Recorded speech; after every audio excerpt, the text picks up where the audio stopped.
大家好，我係 Mr. Manso，今日會為大家講呢就係 S4 Exercise 7B， 咁就係講 algorithm to an arbitrary base 嘅。咁啊 Question 42，Given that not base 96 equal x, express not base 32 in terms of x。對於呢一類嘅題目嘅入手呢，我哋就係問：喂，到底大家唔同底嘅時候，我哋點處理？我哋發覺 log rules 裏邊呢 common 嗰5條呢就唔關轉底事嘅，唯一得一條呢就係呢一個咩 log 底 am 等於 log 底 bm over 分 log 底 ba 嘅，咁我哋唯有用啲招啦。你又可能會問：喂，Mr. So 點解你係攞咗 log 底96去變，又唔攞 log 底32去轉嘅話呢？咁我喺度諗另一個問題就係3同9呢就有得約啊嘛，一陣間係咪？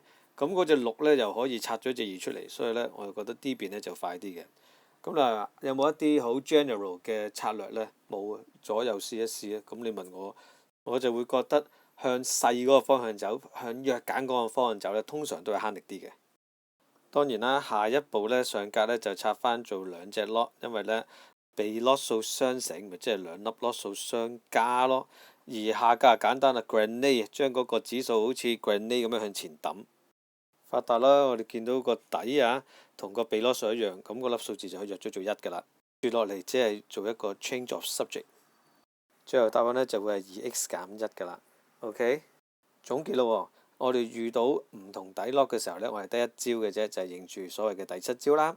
OK。跟住之後呢，就我哋永遠都係將啲 log 呢，盡量個底係細呢，我哋嘅變化約揀呢就會容易掌握啲嘅。多謝大家，拜拜。